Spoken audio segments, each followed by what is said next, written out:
Mërtak, super mini. Mirupafshim. Bajande.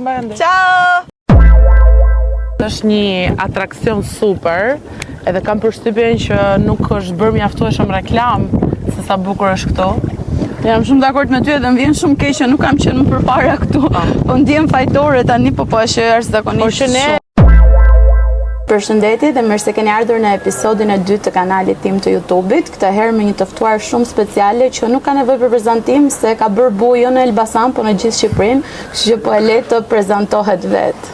Përshëndetje Sara. Përshëndetje. Isha gati ta bëja përshëndetje. Unë jam Sara Mila, se kjo tani është kthyer në standardin ton të fushatës, pak si përshëndetje, pak me numrin që duhet gjenerojmë për tek vota, kështu që është bërë pjesë e imja tashmë. Tani që jemi drejt fundit, unë nuk e di se doja dalë në përditshmëri pa bërë pesën të çdo video, se po i afrohemi shumë fundit edhe po më duket shumë gjë për më pak se një javë është, nuk e di se do jetë përditshmëria jon tani.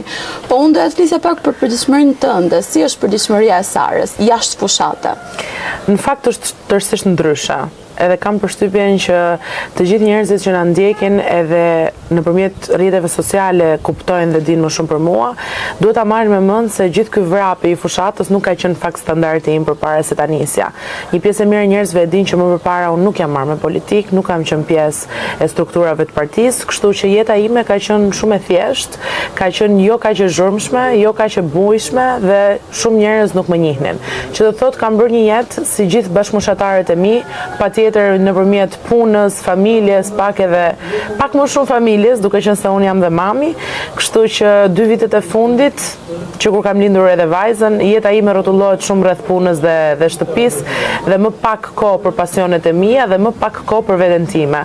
Kështu që kjo periudha e fushatës më kujtoi pak veten përpara se të bëhesha mami, gjithmonë e mbaj mend veten të angazhuar, gjithmonë në lëvizje, dhe më kishte marrë malli që të ishte kështu. Ndonjëherë mendoj këtë diferencën tonë të moshës, që nuk është shumë e madhe, po më duket kaq larg ky koncepti i familjes edhe i përfshirjes në politik, jeta e përditshme, si domethënë ke bërë një miksim që është me vërtet për të përgëzuar një mami në politik, një re në politik.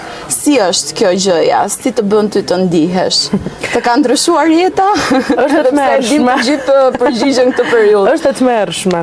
Jo, nuk dua të friksoj askënd. Ka ulje dhe ngritje të forta. Mirëpo unë kam vendosur që t'i qëndroj besnike ëndrave dhe dëshirës të Sarës kur ka qenë e vogël. Dhe i kam bërë një premtim vetes në momentin që e mora lajmin se do të bëhesha mami, i kam bërë vetes një premtim se ëndrat e mia gjithsesi nuk do t'i braktis. Shpesh realiteti dhe komuniteti na vendos pak ne grave në zgjedhje, zgjidh midis familjes dhe karrierës, kjo nuk është një zgjedhje, kjo është të menaxhosh ditën tënde nëpërmjet të dyjave. Kështu që menaxhimi është çelësi në çdo gjë. Absolutisht. Përpiqem që ta menaxhoj, bëj gabimet e mia, kam ditët e mia ato uljet e ngritjet e tona. Kam ditët e mia ku ndonjëherë dua të heq dorë edhe nga të dyja. Nuk dua të jem as mami, as një vajzë që i përkushtohem karrierës. Dua të jem thjesht jem një Sara ashtu siç kam qenë dikur, pa shumë përgjegjësi. Po dhe ka ditë pastaj që kthehesh pas në kohë dhe nuk e imagjinon dot jetën edhe veten tënde pa këto të dyja. Domethënë të formojnë komplet karakterin, edhe ti ke një ndryshim drastik që unë e shikoj të afërmit e mi që sa bukur është të menaxhosh punën edhe jetën familjare, dhe këtë paragjykimin do ta marrin femrat gjithmonë në çfarë do lloj fushe. Duke filluar nga gjërat më të lehta dhe duke u nisur drejt një rrugtimi kaq të gjatë dhe të bukur sa është ky i joti që ne nuk e theksuam, po Sarën e kemi kandidatë për deputete, kështu që mos e shikoni kaq chill dhe cool me mua se. Po, në fakt Sara, unë e di që ti ke shumë ndjekësa në rrjetet e tua sociale dhe më shumë ti ato duhet jenë vajza të reja. Shohin dhe modelin tënd, të pëlqejnë edhe të ndjekin, dhe meqense është kështu, ne duhet ta marrim një moment në fakt për t'i bërë një tip mesazhe ose thirrje që të mos kenë frikë ti ndjekin ëndra dhe pasionet e veta, sido që ti kenë kushtet në të cilat ato ndodhen qofshin këto familjare, apo qofshin këto ekonomike, sociale, se cila vajzë e di mirë sikletet që mund të ketë. Unë mund të shfaqem si një vajzë shumë e qeshur, mirë po nuk kam kaluar dhe unë pak në jetën time, nuk kam pasur gjithmonë diell, ka pasur dhe shi, ka pasur dhe stuhi, vazhdon të ketë, edhe gjatë kësaj periudhës së fushatës. Mirë po nuk duhet hequr dorë kurrë, sepse e kam thënë këtë gjë në rrethin tim miqësor dhe e ndjej ta them dhe këtu sepse situata më duket shumë miqësore.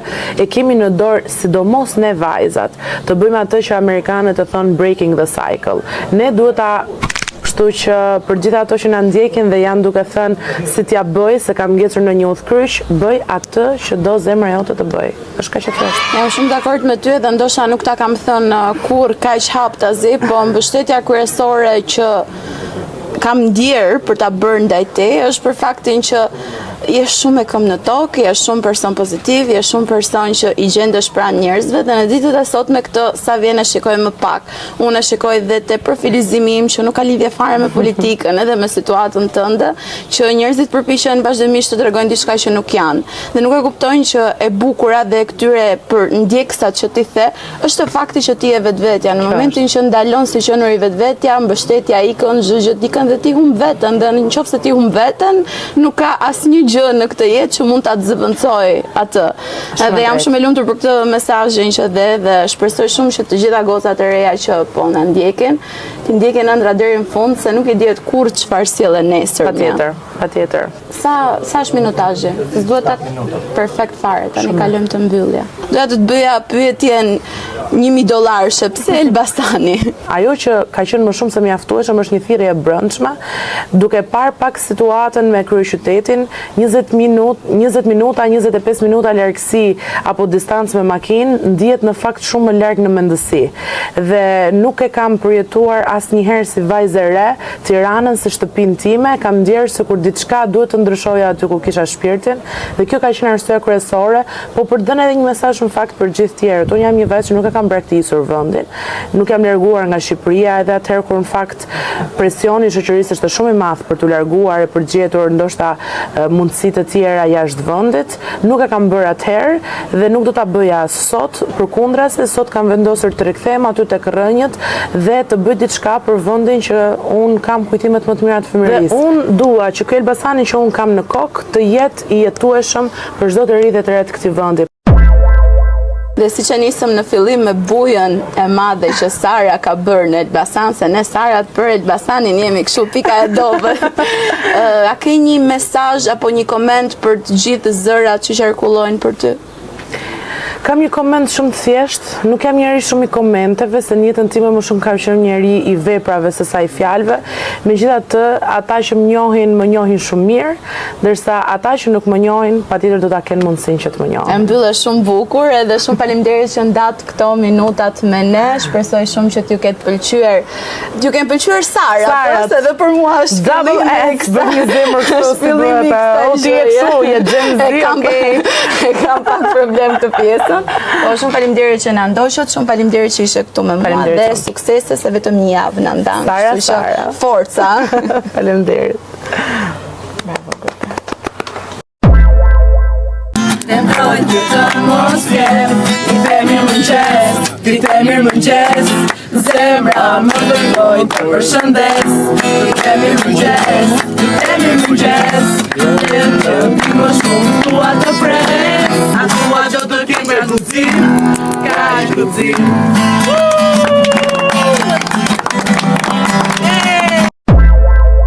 Ndryshe nga çdo gjë që keni parë te ky episodi, tani jemi këtu për një kauzë më të drejtë. Do shkojmë te një familje në nevojë në Elbasan. Edhe kemi ardhur me grupin për të suportuar edhe bizneset e vogla te një dyqan i markatës për të zgjedhur ushqime për t'i dërguar atje, kështu hajdin me mua zgjedhim bashkë. Na duhen makarona apo jo?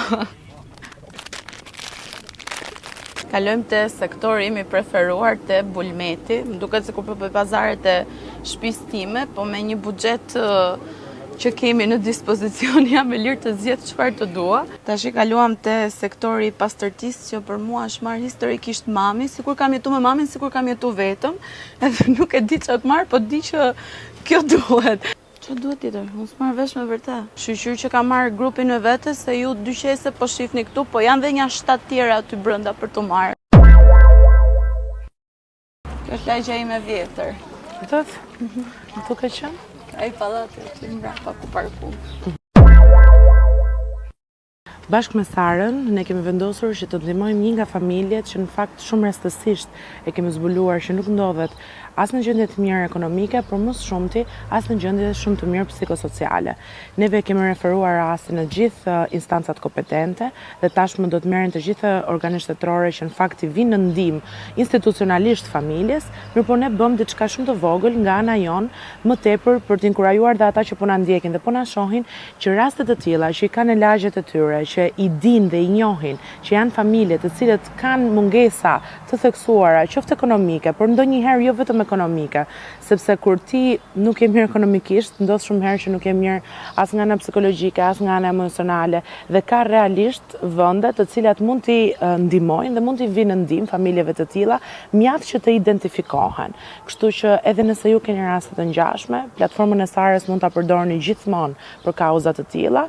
Duhet ta shfrytëzoni popularitetin e saj në rrjetet sociale në mënyrë të tillë që neve të mundemi të jemi sa më pranë shumë familjeve dhe shumë atyre që ndoshta sot kanë më shumë nevojë që t'i japim një dorë. Mos harroni asnjëherë, se unë nuk e harroj kurrë, që jeta shumë herë është portokalle dhe ndonjëherë ajo gjë që mendojmë se nuk do na ndodhi kurrë, paprit mos na ndodh dhe aty do kishim dëshirë që të kishim ca duar që të na kapnin e të na jepnin një suport fillestar. Pikërisht këtë kemi dashur ne të bëjmë sot me familjen që kemi gjetur këtu, që është në fakt në zemër të Elbasanit, mirë po nuk duam që këtë ngeli një rast të izoluar dhe nuk duam që kjo gjë të jetë sa për tani, kështu që duam të bëhemi një rrjet i madh njerëzish që ndihmojnë njerëzit dhe ta kthejmë në një traditë të mirë të gjithë ndihmën që të japim njëri tjetrit. Sa do jam përdit me ty, ndonjëherë ka ca momente që janë akoma më frymëzuese dhe emocionale se herët e tjera.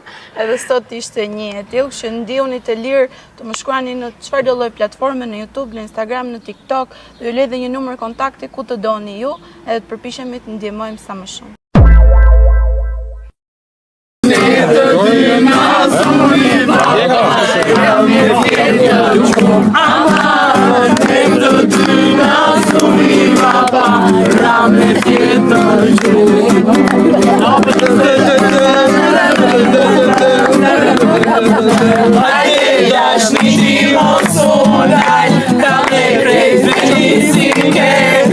Se vetëm ty